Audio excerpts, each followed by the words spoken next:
আল্লাহ রাব্বুল আলামিন অল্প সময়ের অবস্থায় দুনিয়াতে আল্লাহর বান্দা রাসূলের উম্মত দিগকে পাঠিয়েছেন। আমরা দুনিয়াদারি করে একদিন কবরের পথে চলে যাব, আমাদের নির্দিষ্ট ঠিকানায় আমরা শুয়ে যাব। হযরতে বারা ইবনে আজিব রাদিয়াল্লাহু তাআলা আনহু থেকে বর্ণিত হাদিসে পাক, তিনি রাসূলুল্লাহ সাল্লাল্লাহু তাআলা আলাইহি ওয়াসাল্লাম থেকে বর্ণনা করেন, হুজুর আকরাম সাল্লাল্লাহু তাআলা আলাইহি ওয়াসাল্লাম ইরশাদ করেছেন, মৃত ব্যক্তির নিকট দুইজন ফেরেশতা আসে, অতঃপর তাকে বসায়, তারপর তাকে বলে তোমার রব কে? সে বলে আমার রব আল্লাহ। তারপর বলে তোমার দিন কি? সে বলে আমার দিন ইসলাম। 3 নম্বর প্রশ্ন, তারপর তাকে বলা হয় কে এ মহান ব্যক্তি যাকে তোমাদের মধ্যে পাঠানো হয়েছে? কে এ মহান ব্যক্তি যাকে তোমাদের নিকট তোমাদের মধ্যে পাঠানো হয়েছে? তখন সে বলে তিনি রাসূলুল্লাহ সাল্লাল্লাহু তাআলা আলাইহি ওয়াসাল্লাম। সুবহানাল্লাহ, তিনি আল্লাহর রাসূল। তখন ফেরেশতা তাকে বলে তুমি কিভাবে জেনেছো? কিভাবে ইনাকে চিনলে? উনাকে কিভাবে চিনতে পেরেছো? সে কথায় ওই আল্লাহর বান্দা রাসূলের উম্মত বলবে আমি আল্লাহর কিতাবে পড়েছি, আমি আল্লাহর কিতাবে পড়েছি, সেটার উপর ঈমান এনেছি, সেটাকে সত্য বলে ঈমান আনয়ন করেছি। সুবহানাল্লাহ। সাথে সাথে এই আয়াতের প্রেক্ষাপটে পবিত্র কালামুল্লাহ শরীফে আল্লাহ রাব্বুল আলামিন ঘোষণা দিচ্ছেন, ইউসাব্বিতুল্লাহু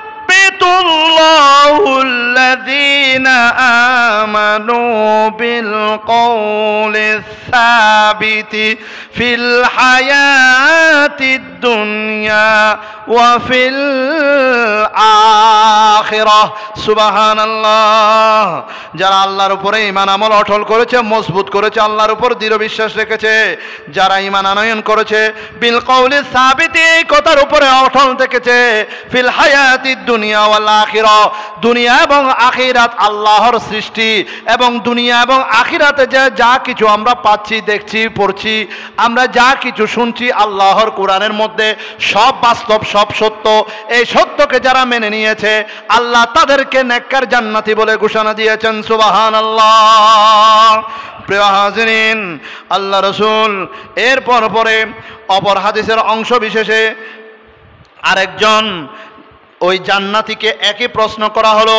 প্রশ্ন যখন সুন্দর মুমিনের মতো উত্তর দিল, উত্তরটা যখন জান্নাতীদের মতো হলো, তখন রাসূলুল্লাহ সাল্লাল্লাহু তাআলা আলাইহি ওয়াসাল্লাম ইরশাদ করছেন, একজন আহ্বানকারী আসমান থেকে আহ্বান করলো, আমার বান্দা সত্য বলেছে, আমার বান্দা কবরের তিনটি প্রশ্ন সত্য বলেছে, তার জন্য জান্নাতের বিছানা বিছিয়ে দাও। সুবহানাল্লাহ। তার জন্য জান্নাতের বিছানার কথা বলা হয়েছে, তাকে জান্নাতি কাপড় পরিধান করিয়ে দাও, তার জন্য জান্নাতের দিকে একটি দরজা খুলে দাও, ওই দরজা দিয়ে যাতে সে সুন্দরভাবে প্রবেশ করতে পারে, এবং তার জন্য ওই জান্নাতের ভিতরে জান্নাতের ফুলের সুঘ্রাণের ব্যবস্থা করে দাও। সুবহানাল্লাহ। প্রিয় হাজরিন, এক চোখের পলক পর্যন্ত ওই মুমিন বান্দার কবরকে আল্লাহ প্রশস্ত করে দিবেন। আল্লাহু আকবার। এক চোখের পলক পর্যন্ত ছোট্ট কবরটা প্রশস্ত হয়ে যাবে, বড় হয়ে যাবে। এটা একমাত্র মুমিনের জন্য এই সুন্দর ঘোষণা, এই আল্লাহ তাআলার রহমতের ঘোষণা দেওয়া হয়েছে। পরে এমনটা হবে মুমিনদের কবরে, এমনটা হবে মুমিনদের কবরে।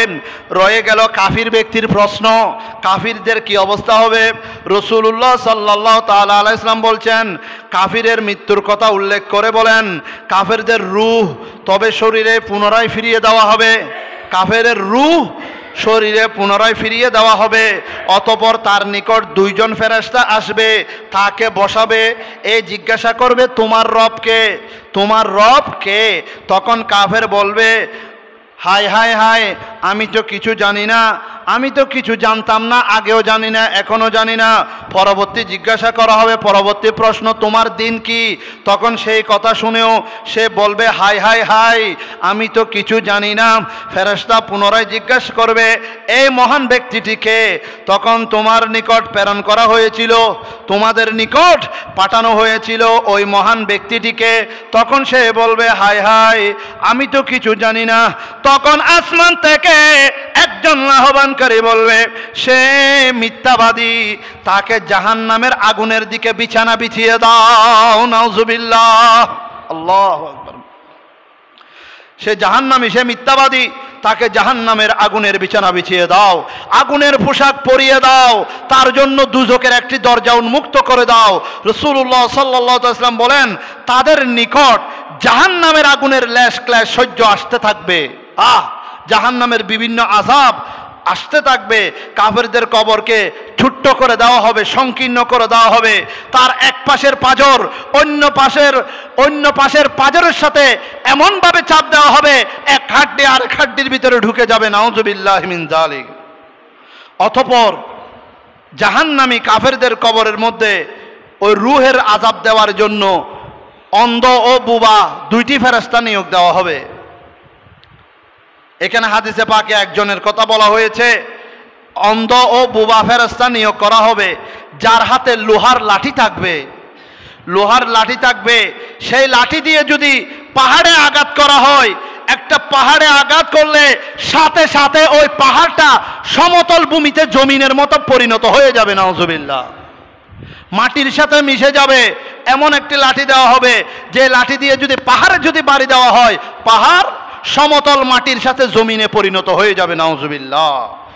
প্রিয় হাজরিন, ওই ফেরেশতা আল্লাহ প্রদত্ত লাঠি দিয়ে এমনভাবে কাফের ব্যক্তিকে মারবে, যার দরুন সে এত জোরে জোরে চিল্লাতে থাকবে, ওই কাফিরকে যখন অন্ধ বুবা চোখে দেখে না, কেন? চোখে দেখলে দয়া মায়া আসবে, হাই হতাশ করে চিল্লা পাল্লা করলে, কানে শুনলে আযাব কমিয়ে দিবে, দয়া মায়া আসবে। সেই জন্য আযাবের ফেরেশতা চোখে দেখে না, আযাবের ফেরেশতা বুবা, কথা বলতে পারে না, আযাবের ফেরেশতা কানে শুনে না, বধির। কেননা যখন আযাব দিবে চোখে দেখবে না, কানে শুনবে না, মুখে কিছু বলবে না, শুধু আঘাত করতেই থাকবে। তখন ওই মুহূর্তে, ওই কঠিন ভয়াবহ মুহূর্তে যখন আল্লাহর বান্দা চিল্লাতে থাকবে, ওই কাফির জাহান্নামী যখন সজোরে চিল্লাতে থাকবে, বলা হচ্ছে মানুষ এবং জিন ব্যতীত পৃথিবীর পূর্ব থেকে পশ্চিম পর্যন্ত শোনা যাবে। নাউজুবিল্লাহ। একমাত্র মানুষ এবং জিন ছাড়া পূর্ব থেকে পশ্চিম পর্যন্ত, পশ্চিম থেকে পূর্ব প্রান্ত পর্যন্ত সকল কিছু এই আওয়াজ পৌঁছাবে, শুনতে পাবে, শুধু একমাত্র মানুষ এবং জিন শুনবে না। নাউজুবিল্লাহি মিন যালিক। সেই জন্য বাবারা, আমার ভাইয়েরা, আমরা দেখতে পাই কবরের উপরে ঘাস উঠলে যদি ছাগল, গরু, মহিষ ওই ঘাসগুলো খায়, বুঝবেন ওই নেককার বান্দা জান্নাতি, উনি জান্নাতে শুয়ে আছেন বলে উনার কবরের উপর দিয়ে নির্বিঘ্নে নিশ্চিন্তে পশু পাখিরা বিচরণ করছে, খাবার খাচ্ছে। যে কবরের নিচে আযাব হয়, সেই কবরের উপর দিয়ে মুরগি, কোনো পশু পাখি পর্যন্ত যায় না, তারা শুনতে পায় ভয়ে, অনেক দূরে দূরে থাকে, সরে থাকে। নাউজুবিল্লাহ। অনেক দূরে দূরে সরে থাকে, পালিয়ে থাকে। সেই জন্য একমাত্র মানুষ এবং জিন ব্যতীত ওই কবরবাসীর আযাব সবাই শুনতে পায়। এমনভাবে আযাব করে জোরে জোরে চিৎকার করবে, পূর্ব থেকে পশ্চিম প্রান্ত পর্যন্ত শোনা যাবে, শুধুমাত্র মানব ও জিনদের কানে আওয়াজ পৌঁছাবে না। নাউজুবিল্লাহি মিন যালিক। প্রচণ্ড প্রহারের মারার কারণে মাটির সাথে মিশে যাবে, আবার পুনরায় তাকে আল্লাহর হুকুমে জিন্দা করা হবে, রূহ ফুঁকিয়ে দেওয়া হবে। এভাবে আযাব কিয়ামত পর্যন্ত চলতে থাকবে। নাউজুবিল্লাহ। প্রিয় হাজেরিন, অপর হাদিসের বর্ণনায় আসছে, যখন আল্লাহর বান্দা রসুলের উম্মত তাকে কবরে দেওয়া হয়, তখন দুইজন ফেরেশতা ওখানে আসে। ঠিক আগের মতো তিনটি প্রশ্নের উত্তর যদি সঠিক দিতে পারে, তিনটি প্রশ্নের উত্তর যদি যথাযথভাবে দিতে পারে, তখন ফেরেশতারা বলে, আমার এই বান্দা সত্য বলেছে, আসমান থেকে আওয়াজটা আসে। এই বান্দাটা সত্য বলেছে, তার মানে আসমান থেকে যে আওয়াজ আসে সেটা আল্লাহর আওয়াজ। আমার এই বান্দা সত্য বলেছে, তাকে জান্নাতের দুলহানের মতো বিছানা বিছিয়ে দাও। সুবহানাল্লাহ। তাকে এমনভাবে দুলহা বানিয়ে ঘুমিয়ে নেওয়া হবে, সে কিয়ামত পর্যন্ত ঘুমিয়ে থাকবে। অতঃপর ওই ঘুমের মধ্যে আল্লাহর যত নাজ নিয়ামত আছে, জান্নাতের যত নিয়ামত আছে, সব ওই ঘুমের মধ্যে আল্লাহ দান করে দিবেন। সুবহানাল্লাহ। সেই জন্য একই ব্যক্তিকে যেভাবে জান্নাতের প্রশ্ন করা হবে, তখন সে যদি সুন্দরভাবে ইঙ্গিতের সাথে আল্লাহ রসুলকে চিনতে পারে, তাহলে তাকে জান্নাতি দুলহার মতো করে সাজিয়ে ঘুমিয়ে নেওয়া হবে। তখন ওই ব্যক্তি বলবে, আমি আমার এই খবরটা একটু আমার পরিবারকে দিয়ে আসি। ওই জান্নাতবাসী বলবে, আমি যে জান্নাতে আছি সেটা একটু খবর দিয়ে আসি। তখন আমার রব্বুল আলামিন কামুল হাকিমিন বিভিন্ন আকার ইঙ্গিতের মাধ্যমে তাদেরকে সংবাদটা পৌঁছাবেন। তবে যখন দুলহার মতো ঘুমিয়ে নেওয়া হবে, জান্নাতের ঘুমে যখন ঘুমিয়ে যাবে, তখন আর দুনিয়ার কোনো চিন্তা ভাবনা থাকবে না। সুবহানাল্লাহ, আল্লাহু আকবার। প্রিয় হাজরিন, ঠিক একইভাবে এখানে বলা হচ্ছে, যখন আযাবের ফেরেশতা তার কবরের মধ্যে দেওয়া হয়, সাথে সাথে সর্বপ্রথম যে আযাবের ফেরেশতা তাকে শাস্তি দিয়ে থাকে, সেটা হচ্ছে কবরের মাটি দুই পাশ থেকে চতুর্পাশ থেকে এমনভাবে ছাপ দেয়, একটা হাড্ডি আরেকটা হাড্ডির মধ্যে ঢুকে যায়। নাউজুবিল্লাহ। আল্লাহ ইয়া রাব্বাল আলামিন। আল্লাহ এই সমস্ত কবরের আযাব থেকে আল্লাহ আমাদের রূহকে আল্লাহ হেফাজত করুক। আমিন। আমরা কবরে যাওয়ার আগে দুনিয়াতে থাকা অবস্থায় কবরে সামানা নিয়ে যাওয়ার আল্লাহ আমাদেরকে তৌফিক দান করুক। আল্লাহুম্মা আমিন।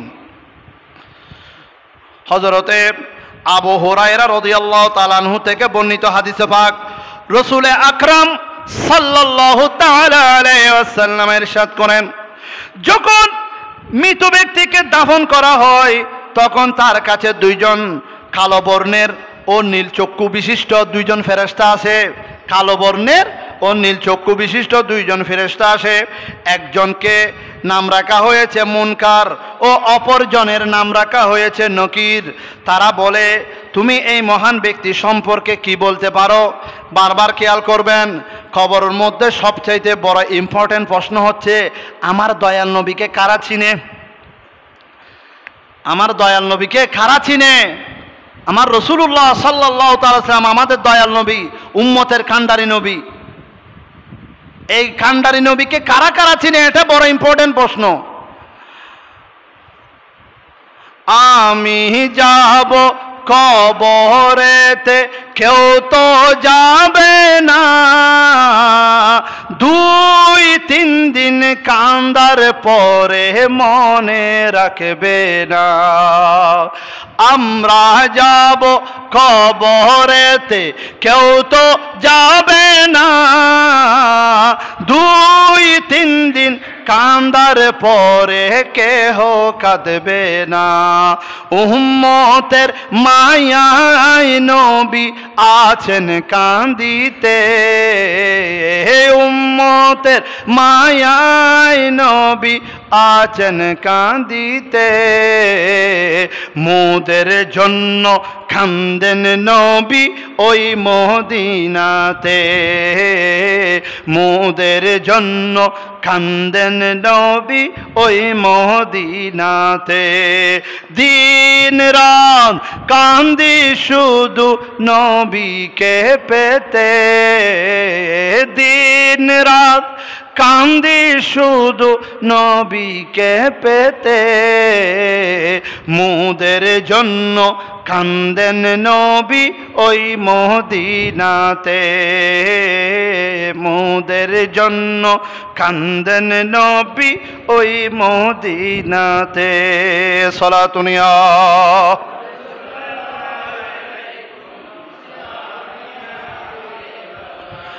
আমার প্রিয় হাজিরিন, কবরের মধ্যে সবচাইতে বড় ও অত্যন্ত গুরুত্বপূর্ণ এবং যে প্রশ্নের উত্তর দিতে পারলে আপনার জন্য জান্নাত নিশ্চিত, সেটা হচ্ছে আমার দয়াল নবীকে চেনা। আমার দয়াল নবীকে যদি আপনি না চেনেন তাহলে আপনার জন্য জাহান্নাম নিশ্চিত হয়ে যাবে। সেই জন্য দুনিয়ার বুকে থাকতে আল্লাহর হাবিবকে চিনতে হবে। আল্লাহর হাবিবকে চিনতে হলে, আল্লাহর হাবিবের সুপারিশ পেতে হলে আপনাকে এই দুনিয়ার জমিনে বেশি বেশি দুরূদ সালাম পড়তে হবে। ঠিক না বেঠিক? প্রিয় হাজরিন, দুনিয়াতে থাকা অবস্থায় আপনাকে বেশি বেশি নবীর দুরূদ শরীফ পড়তে হবে। নবীর যদি শাফাআত পেতে চান, নবীর সাথে যদি জান্নাতে যেতে চান, তাহলে আপনাকে অবশ্যই অবশ্যই আল্লাহর হাবিবকে সালাত ও সালাম দুরূদ শরীফ পড়তে হবে। শুধু একটা জিনিসের উদাহরণ নিয়ে আপনি বুঝে ফেলেন, আপনি ছোট্ট বিবেক বুদ্ধি নিয়ে, হিকমত নিয়ে, জ্ঞান নিয়ে, সাধারণ এলম নিয়ে আপনি দুনিয়াদারি করছেন। ওমা উতিতুম মিনাল ইলমি ইল্লা কলিলা। আল্লাহ বলছেন আমি আমার বান্দাদেরকে উতুল ইলমি ইল্লা কলিলা, অল্প জ্ঞান দিয়ে বানিয়েছি। ওমা উতিতুম মিনাল ইলমি ইল্লা কলিলা, অল্প জ্ঞান দিয়ে বানিয়েছি। আমরা উদাহরণের মধ্যে বলি অল্প জ্ঞানী ভয়ঙ্কর, অল্প জ্ঞানী ভয়ঙ্কর। তবে আল্লাহ বলছেন আমাদেরকে অল্প জ্ঞান দিয়ে বানিয়েছেন। এখন আমরা চিন্তা করে দেখুন, আমরা অল্প জ্ঞানী হওয়ার কারণে অত্যন্ত ভয়ঙ্কর একটা প্রাণী, অত্যন্ত একটা ভয়ঙ্কর জীব।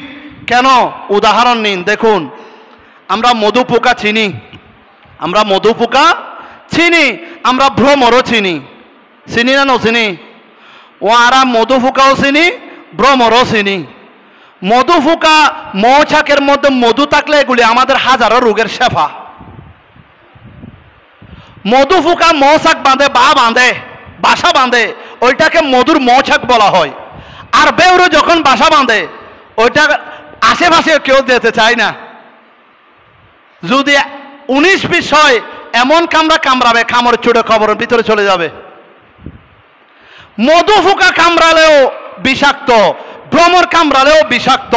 তবে মধু পোকার ওই মৌচাকের মধুগুলি এত আল্লাহর নিয়ামত, রহমত, যেখানের মধ্যে মৃত্যু ব্যতীত ওই কালো জিরার মতো, মদ ব্যতীত হাজারো রোগের সেবা। সুবহানাল্লাহ। আর ভ্রমরের ওই বাসা আপনি ভাঙার চেষ্টা করবেন, অভিযান চালাবেন, কিভাবে আপনাকে বাঁচিয়ে রেখে, নিরাপদে রেখে বাসাটা ভেঙে দেওয়া যায়, বা এখান থেকে কিভাবে এই ভ্রমরের বাসা ভেঙে নিজেদের পরিবেশকে, সমাজকে, এলাকাকে, জায়গাকে রক্ষা করা যায় যদি নিজের আঙ্গিনার মধ্যে হয়। ভ্রমর ওই মধু থেকে যে মধুটা আহরণ করে, নির্যাস, সৌরভ, এটা ফুল বাগান থেকে আহরণ করে। মধু পোকা ফুল বাগানের বিভিন্ন ফুল, সবুজ ফল ফলাদির বিভিন্ন ফুল কলির মধ্যে বসে সৌরভ, নির্যাস মুখে চুষে নেয়। একইভাবে ভ্রমরও নির্যাস, সৌরভ চুষে নেয়। পার্থক্য কি? স্বগোত্রীয়, একই জাতীয় জিনিস। মধু পোকা কামড়াইলেও ব্যথা পায়, ভ্রমরও কামড়াইলে ব্যথা পায়। মধু ভ্রমরে বাসা বাঁধলে এটা কিভাবে ভাঙবেন, এটা থেকে কিভাবে বেঁচে থাকবেন, এই চিন্তা করেন। আর মৌমাছি, মধু পোকা বাসা বাঁধলে কিভাবে নিরাপদে মৌমাছিকে তাড়িয়ে, ওই মধু পোকাকে তাড়িয়ে মধুগুলি কিভাবে সংগ্রহ করবেন, এই ধান্দায় থাকেন। ঠিক না বে ঠিক? বাস্তবে এটাই বাস্তব সত্য। অথচ স্বগোত্রীয়, স্বজাতি হওয়ার পরেও কেন একটাকে আমরা বেশি মূল্যায়ন করি, আরেকটাকে কেন আমরা অবমূল্যায়ন করি? একটাকে কেন আমরা হলে খুশি হয়ে যায়, আলহামদুলিল্লাহ আমার আঙিনার মধ্যে মধু পোকা মৌচাক বেঁধেছে, আমি তো অত্যন্ত ভাগ্যবান, এই মধু খেলে আমার জন্য শেফা। আমরা আল্লাহর দরবারে শুকরিয়া আদায় করি, আলহামদুলিল্লাহ রব্বিল আলামিন, আমার বাড়িওয়ালার বাসার আঙ্গিনায় এত বড় মধু পোকা বাসা বেঁধেছে, ওই মৌচাক থেকে অনেক মধু পেয়েছে, সামান্য আমাকে দিয়েছে, আমি খুশি হয়ে গেছি, খাঁটি মধু, আলহামদুলিল্লাহ। তো এরকম যদি ছোট্ট, তার চাইতে 3 ভাগের 1 ভাগ না অল্প করে যদি ভ্রমরে বাঁধত, তাহলে মধু তো দূরের কথা, ওই বাসা থেকে সবাই পালিয়ে থাকতো। কিভাবে ভাঙবে, নিরাপদে থাকবে? তাহলে এই মৌমাছির, এই মধু পোকার এত দাম কেন? জিনিসটা একই, স্বগোত্রীয়, স্বজাতি। কারণ রসুল পাকের হাদিসের মধ্যে আছে, ওই মৌচাক যখন বাঁধে বিভিন্ন বাগান থেকে ফুলের সৌরভী নির্যাস নিয়ে, সবুজ থেকে, একই জিনিস ভ্রমরও করে। ভ্রমরেরটা বিষ হয়ে যায়, আর মৌমাছি মধু পোকাটা মধু হয়ে যায়, মিষ্টি আল্লাহর নিয়ামত হয়ে যায়। কারণটা কি? কারণ একটাই, মৌমাছির কাছে আমার নবীর মহব্বত আছে। সুবহানাল্লাহ। মধু পোকা মৌমাছির কাছে আমার নবীর মহব্বত আছে। হাদিসে পাকে বলা হচ্ছে, মৌমাছি যখন ফুলের সৌরভীতে বসে, কলিতে বসে, যখন সবুজ সলাদি থেকে নির্যাস সৌরভ গ্রহণ করে, তখন আল্লাহ রসুলের উপর দুরূদ শরীফ পড়ে। সুবহানাল্লাহ। আল্লাহু আকবার বলবেন না? একটা মধু পোকা মৌমাছি যখন মধু থেকে, ওই ফুল থেকে ঘ্রাণ নেয়, নির্যাস নেয়, সৌরভী গ্রহণ করে, তখন আল্লাহ রসুলের উপর দুরূদ শরীফ পড়ে।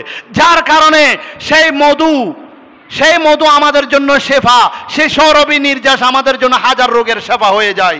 এটাকে আমরা 1000 টাকা দিয়ে নির্ভেজাল না, এটাকে পরীক্ষা নিরীক্ষা করে খাঁটি মধু, বেজাল মুক্ত খাঁটি মধু আমরা তালাশ করে কিনে নেই।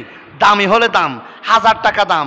অথচ ওই ভ্রমরের ওইখানে ভাঙার জন্য আমরা পাগল পারা হয়ে থাকি। এটা আমাদের জানের দুশ্মন। কারণ কি? জাতি তো একটা নবীর আশেক হয়ে গেছে, নবীর মহব্বতে দরুদ পড়ার কারণে ওই নির্যাসগুলো আমাদের শিফা হয়ে গেছে। আর একটা নবীর দরুদ তো পড়ে না, বরং খোদার নাফরমানি করে বলে, এটা আমাদের জন্য বিষাক্ত হয়ে গেছে। নাউজুবিল্লাহ।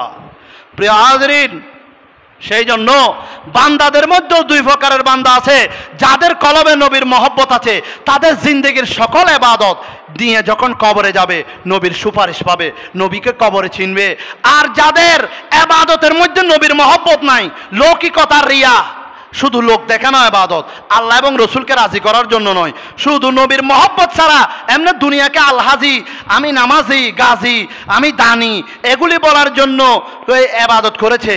হ্যাঁ, এরকম ভ্রমরের মতো তার ওই বাসা নির্যাস, ওই ফুল থেকে মধু আহরণ, ওই ফুল থেকে নির্যাস আহরণ, সৌরভী আহরণ কোনো কাজে আসবে না, শুধুমাত্র নবীর মহব্বত না থাকার কারণে। ওইদিকে মধু পোকা কামড়াইলে বিষাক্ত বিষ কষ্ট পাবে, ভ্রমরে কামড়াইলেও তারপরে ওইটার এত দাম কেন? শুধুমাত্র নবীর দুরূদ শরীফ পড়ার কারণে। এটা হাদিসে পাকে স্পষ্ট এসেছে। আমরা মধু পোকাকে ভালোবাসি, এই কারণে মধু দেয় বলে ওই মধু আমাদের জন্য রোগের শেফা। একটা রহস্যটা হচ্ছে নবীর দুরূদ শরীফ পড়ে, কোনো ইবাদত নয়। প্রিয় হাজরিন, আপনার সারা জীবনের ইবাদত বরবাদ গেছে নাকি ঠিক আছে, সেটা যখন কবরের মধ্যে 3 নম্বর প্রশ্ন, এই মহান ব্যক্তিটাকে মা কুনতা তাকুলু ফি হাযার রাজুল, এই ব্যক্তিটাকে হাজা বলা হয়েছে পরীক্ষা নেওয়ার জন্য, না হলে ডিরেক্ট রসুল বলে দিতেন। যখন মুমিন হবে, এটা তো আমার রসুল, যে রসুলকে আমি দুনিয়াতে সালাম দিতাম, যে রসুলকে আমি দুনিয়াতে ভালোবাসতাম, যে রসুলের সম্মান জিকির করতাম, যে রসুলের উপর দুরূদ শরীফ পড়তাম, যে রসুলের মহব্বত ছাড়া একটি কাজও করতাম না। কেন নবীকে ভালোবাসতাম? আল্লাহর ভালোবাসা পাওয়ার জন্য। কেন নবীকে এত ভালোবাসতাম, দুরূদ পড়তাম? আল্লাহর কাছে যাওয়ার জন্য। এটা যখন উত্তর দিবে, আসমান থেকে আওয়াজ আসবে, আমার বান্দা সত্য বলেছে, তাকে জান্নাতের দুলহান বানিয়ে জান্নাতি বিছানা বিছিয়ে দাও। সুবহানাল্লাহ। প্রিয় হাজরিন, ইমানের অনেক দাম আছে। ইমানের মূল হচ্ছে নবীর মহব্বত। এই কথাটা বারবার আকীদার মাধ্যমে বোঝানোর চেষ্টা করি। আপনি ইবাদত করছেন, ঠিক আছে, যাকাত দিচ্ছেন, হজ করছেন, নামাজ পড়ছেন, দান করছেন, ভালো কাজ করছেন, সত্য কথা বলছেন, হালাল খাচ্ছেন, যত ভালো কাজ আছে সব করছেন, যদি আপনার ভিতরে নবীর মহব্বত না থাকে, কিছুই আপনার কাজে আসবে না। যেমন মনে করেন আমেরিকার প্রেসিডেন্ট ডোনাল্ড ট্রাম্প বাংলাদেশে মসজিদ নির্মাণ করেছে, ডলার দিয়ে মসজিদ নির্মাণ করেছে। ওই মসজিদে অবশ্যই মুমিনেরা নামাজ পড়বে। হালাল হারাম পরে আসতেছে, এটা বিধর্মীর টাকা, হালাল হারাম পরে আসতেছে। মসজিদ যখন নির্মাণ করেছে, সেখানে নামাজ পড়বে। মাদ্রাসা যখন নির্মাণ করবে, সেখানে ছেলেরা পড়বে। যেহেতু ইসরায়েলের মধ্যে বড় বড় হাদিস বিশারদরা পড়াচ্ছেন, ইসরায়েলের মধ্যে বড় বড় মাদ্রাসা রয়েছে, বিশ্ববিদ্যালয় রয়েছে, এখানে সিহাসিত্তার হাদিসগুলো ইসরায়েলে পড়াচ্ছে। পৃথিবীর সবচেয়ে বেশি হাদিসের দরজ দেওয়া হয় ইসরায়েলের মধ্যে। তারা বুঝে শুনে আমাদের দুর্বল জায়গা চিহ্নিত করেছে। কোরআন হাদিস পড়ে পড়ে আমাদেরকে আঘাত করতেছে। আমাদের দুর্বল জায়গা, আমাদের জ্ঞান বিজ্ঞানের চর্চা কমে গেছে বলে ইসরায়েলিরা মাদ্রাসা খুলে তারা কোরআন হাদিস পড়ে পড়ে আমাদেরকে আঘাত দিচ্ছে।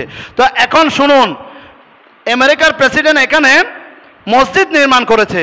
আপনি মুসল্লি, আপনি এসে এখানে সিজদা দিবেন, আপনার নিয়ত অনুযায়ী আপনি সিজদার সওয়াব পেয়ে যাবেন। নামাজের সওয়াব পেয়ে যাবেন।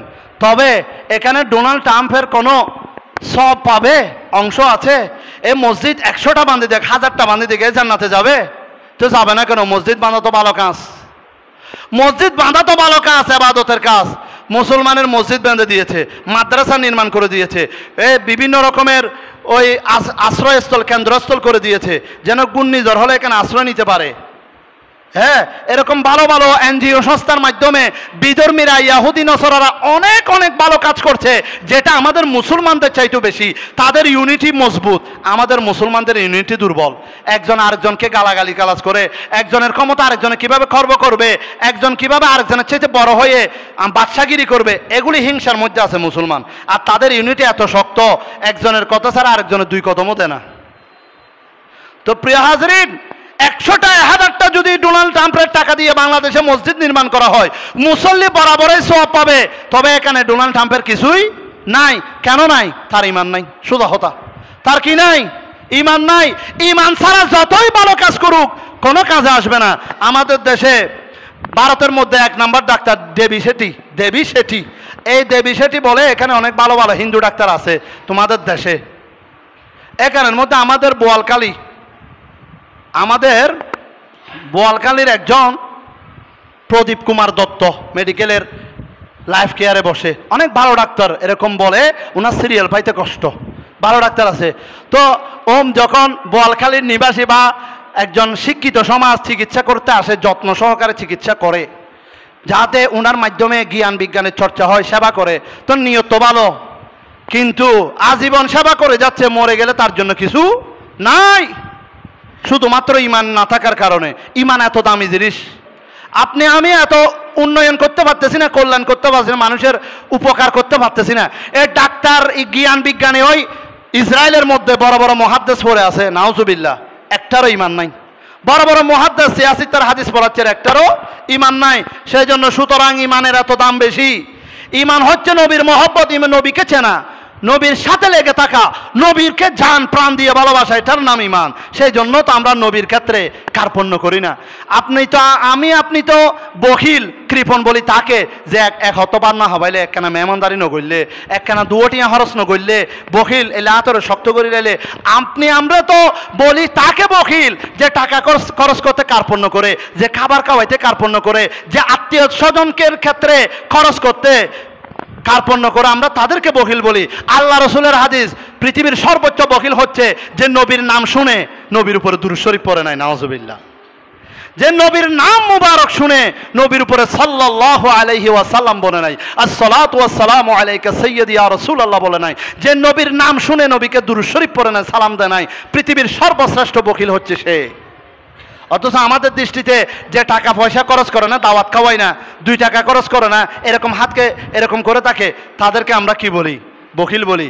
তবে এটার ক্ষেত্রে হাদিস আছে, যারা টাকা পয়সার বখিল তারা আল্লাহর আরশের নিচে ছায়া পাবে না, যারা কিয়ামতের ময়দানে আরশের নিচে ছায়া পাবে না, তারা আল্লাহর রহমত থেকে বঞ্চিত থাকবে।